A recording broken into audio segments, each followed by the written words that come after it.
Hi, praise the lord friends. మీ ముందుకు creative Christian యానిమోజీ channel ద్వారా రావడానికి ప్రభు కృప చూపించారు. మా ఈ చిన్న ప్రయత్నాన్ని ప్రోత్సహించి మరిన్ని వీడియోస్ కోసం మా ఛానల్ ని సబ్స్క్రైబ్ చేసుకుని మీ బంధువులకు స్నేహితులకు ప్లీజ్ షేర్ చేయండి ఫ్రెండ్స్.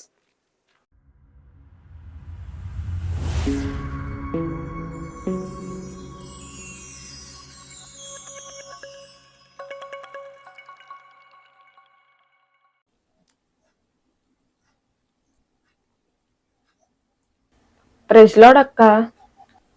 ప్రైజ్ లార్డ్ దివ్య, ఎలా ఉన్నావు? దేవుని కృప వలన బాగానే ఉన్నాను అక్క. నేను బాప్తిసం తీసుకోవాలనుకుంటున్నాను. చాలా సంతోషం దివ్య. అయితే బాప్తిసం తీసుకునే ముందు కొన్ని విషయాలు తెలుసుకోవాలనుకుంటున్నాను. అసలు బాప్తిసం అంటే ఏమిటి? బాప్తిసం ఎందుకు తీసుకోవాలి? బాప్తిసం ఎప్పుడు తీసుకోవాలి? బాప్తిసం తీసుకున్న తరువాత ఎలా జీవించాలో నాకు కొంచెం వివరంగా చెప్పక్క. చాలా మంచి ప్రశ్నలు అడిగావు దివ్య. నువ్వు ఇలా బాప్తిసం గురించి వివరంగా తెలుసుకున్న తర్వాత బాప్తిసం తీసుకోవడమే మంచిది. ఇక నువ్వు అడిగిన వాటికి సమాధానం చెప్తాను. బాప్తిసం అంటే ఏంటంటే, రోమపత్రిక 6వ అధ్యాయం ప్రకారం మనం మన పాపముల విషయమై నీటి బాప్తిసం ద్వారా చనిపోయి క్రీస్తు పునరుద్ధాన శక్తితో నూతన జీవం పొందినట్లుగా లేపబడడం. నెక్స్ట్, అపోస్తుల కార్యాలు 22:16 ప్రకారం బాప్తిసం అంటే పాపాలను కడుక్కోవడం. నెక్స్ట్, యోహాను సువార్త 3:3 ప్రకారం కొత్తగా జన్మించడం. క్రొత్తగా జన్మించడం అంటే? కొత్తగా జన్మించడం అంటే మన పాత స్వభావాన్ని విడిచి నీటి మూలంగా, ఆత్మ మూలంగా నూతన సృష్టిగా మార్చబడడం. నెక్స్ట్, గలతీ 3:27 ప్రకారం క్రీస్తుని ధరించుకోవడం, అనగా ఆయన గుణగణాలు కలిగి ఆయన బాటలో సాగుచు ఆయన మాదిరిని అనుసరించి నడవడం. బాప్తిసం అంటే యేసుక్రీస్తు దేవుడని విశ్వసించి నీవు బహిరంగంగా ఆయన నామాన్ని ఒప్పుకోవడం. రోమ 10వ అధ్యాయము 9-10 వచనాల్లో, మత్తయి సువార్త 10వ అధ్యాయము 32వ వచనంలో ఆయన నామాన్ని ఒప్పుకుంటూ బహిరంగంగా సాక్ష్యం ఇవ్వడమే బాప్తిసం. బాప్తిసం అంటే ఏంటో అర్థమైందా? మన పాపముల విషయమే చనిపోయి క్రీస్తు పునరుత్థాన శక్తితో నూతన జీవం పొందినట్లుగా లేపబడడం, పాపములు కడిగి వేసుకోవడం, క్రొత్తగా జన్మించడం, క్రీస్తును ధరించుకోవడం, బహిరంగంగా ఆయన నామాన్ని ఒప్పుకుంటూ సాక్ష్యం ఇవ్వడం. అర్థమైందక్క. ఇక బాప్తిసం ఎందుకు తీసుకోవాలంటే, మార్కు సువార్త 16వ అధ్యాయం 16వ వచనంలో నమ్మి బాప్తిసం పొందినవాడు రక్షించబడును, నమ్మని వానికి శిక్ష విధింపబడునని రాయబడి ఉంది. యేసుక్రీస్తు ప్రభు వారిని నమ్మి బాప్తిసం పొందితే వారు రక్షించబడతారు. ఎక్కడి నుండి రక్షించబడతారంటే, రాబోయే శిక్ష నుండి, నిత్య నరకము నుండి, నిత్యాగ్ని నుండి, సాతాను సమూహమునకు ఉంచబడిన ఆ మహావేదనకరమైన స్థలము నుండి రక్షించబడతాము బాప్తిసం పొందుట వలన. నెక్స్ట్, యోహాను సువార్త 3వ అధ్యాయము 5వ వచనంలో ఇలా రాయబడి ఉంది. యేసు ఇట్లనెను, ఒకడు నీటి మూలంగాను ఆత్మ మూలంగాను జన్మించితేనే గాని దేవుని రాజ్యంలో ప్రవేశింపలేడని.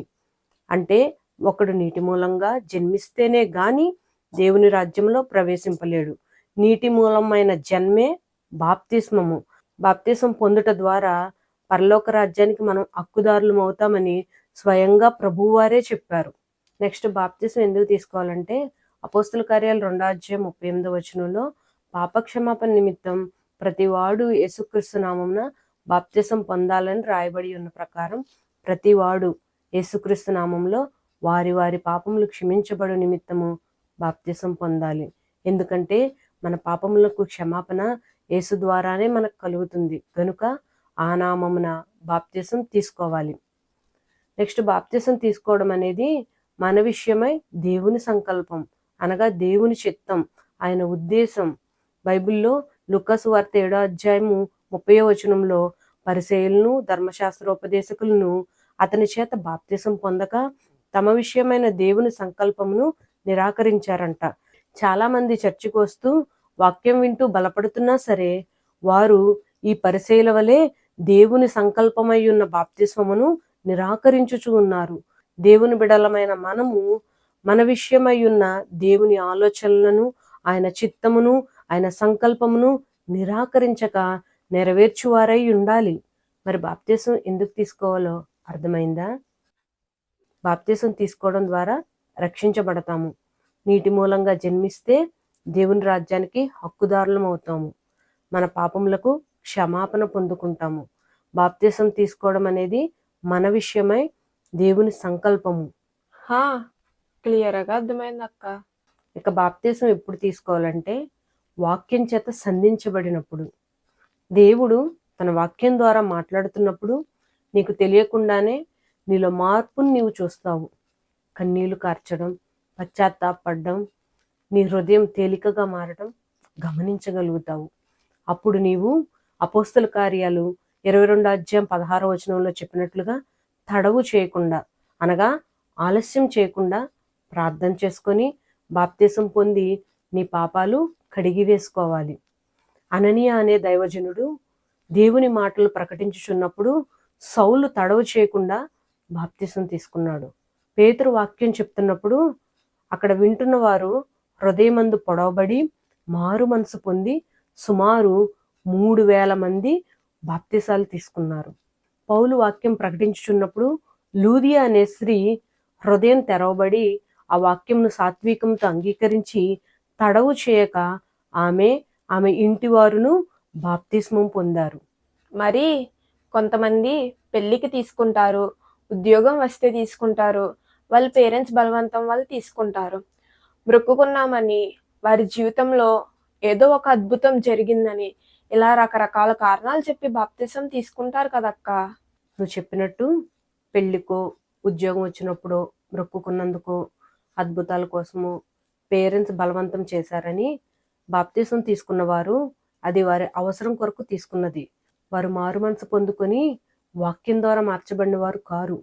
వారికి దేవుని గూర్చి దైవ వాక్యమును గూర్చిన లోతైన అనుభవాలు లేవు కనుకనే అలా బాప్తిసాలు తీసుకున్న వారు అనేకులు ఇంకా లోకంలోనే పాపంలోనే జీవిస్తూ దేవునికి దూరంగా బ్రతుకుచూ ఉన్నారు. అవునక్క. మరి బాప్తిసం ఎప్పుడు తీసుకోవాలో చెప్పు. వాక్యం వినుట ద్వారా సత్యం గ్రహించినప్పుడు తడువ చేయకుండా మారు మనసు పొందుకొని ప్రార్థన చేసుకొని బాప్తిసం తీసుకోవాలక్క. మరి నువ్వు తడవ చేయకుండా బాప్తిసం తీసుకోవడానికి సిద్ధమేనా? హా, సిద్ధమే అక్క. చాలా సంతోషం. నేను బాప్తిసం తీసుకుంటానని చెప్పినప్పుడల్లా చాలా సంతోషం అంటున్నావు ఏంటక్క? లూకా సువార్త 15:7 మారు మనసు పొందు ఒక్క పాపి విషయమై పరలోకమే సంతోషించుచున్నప్పుడు మరి ఆయన బిడ్డనైన నేను కూడా నీ విషయమై సంతోషించొద్దా? ఏంటక్క, నేను రక్షించబడితే పరలోకమందు సంతోషం కలుగుతుందా? అవును దివ్య. నా కోసం పరలోకమందు సంతోషం కలుగుతుందని వింటుంటే నాకు చాలా సంతోషంగా ఉందక్క. ఇక బాప్తిసం తీసుకున్న తరువాత మనం ఎలా జీవించాలంటే, నీటి బాప్తిసం పొందడం ద్వారా మనము మన పాపముల విషయమే చనిపోయాము కాబట్టి ఇక ఎన్నడూ ఆ పాపముల జోలికి పోకూడదు. ఆ పాపములు మనల్ని ఏలనివ్వకూడదు, ప్రభుత్వం చేయనివ్వకూడదు. ఎందుకంటే పాపం వలన వచ్చు జీతము మరణము. ఆ మరణములో నుండి మనము జీవములోనికి దాటి ఉన్నాము. ఇంకా మనము ఎలా జీవించాలంటే, ఇందాక చెప్పుకున్నట్లుగా నీటి బాప్తిసం ద్వారా మనము క్రొత్తగా జన్మించాము కాబట్టి క్రొత్త అనుభవాలతో జీవించాలి. ఉదాహరణకు క్రొత్తగా వివాహమైన జంట వారి కొత్త దాంపత్య జీవితంలో ఒకరినొకరు గౌరవించుకుంటూ, ప్రేమించుకుంటూ, ఒకరినొకరు అర్థం చేసుకుంటూ కొన్ని సందర్భాల్లో వారి ఇంపార్టెంట్ పనులను కూడా ప్రక్కన పెట్టి ఒకరికొకరు సమయాన్ని కేటాయించుకుంటూ అన్యోన్యంగా జీవిస్తూ ఇరు కుటుంబాలకు చెడ్డ పేరు తేకుండా జీవిస్తూ ఇంకా వారి జీవితాల్లో వస్తున్న సమస్యలను కూడా చాలా చాకచక్యంగా పరిష్కరించుకుంటూ వారి దాంపత్య జీవితాన్ని కొనసాగిస్తారు.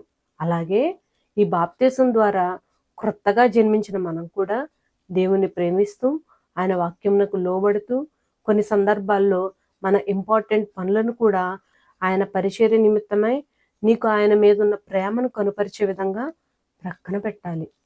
ఈ ఆధ్యాత్మిక యాత్రలో ఎదురవుతున్న ప్రతి సమస్యను బట్టి కృంగిపోక వాటిని జయించుకుంటూ నీ ఆత్మీయ యాత్రను ఆగక కొనసాగించాలి. అపోస్తుల కార్యాలు 2:42 చెప్పబడినట్లుగా వీరు అపోస్తుల బోధయందును సహవాసమందును రొట్టె విరుచుటయందును ప్రార్థన చేయుటయందును ఎడతెగక యుండిరి.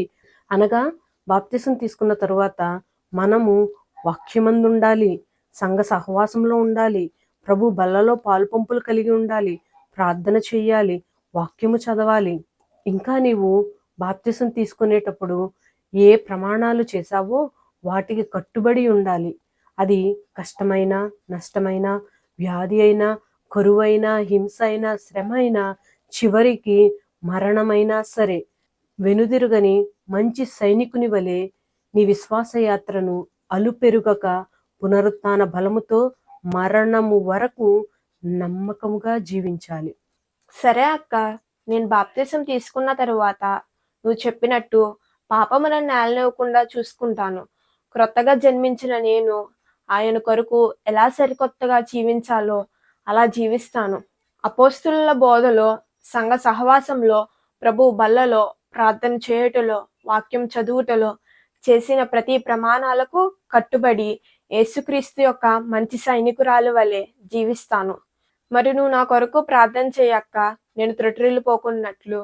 సరే దివ్య, తప్పకుండా ప్రార్థన చేస్తాను. థ్యాంక్స్ అక్క, బాప్తిసం విషయంలో నాకున్న ప్రతి డౌట్ను క్లియర్ చేసినందుకు. ఇట్స్ మై ప్లెజర్ మా.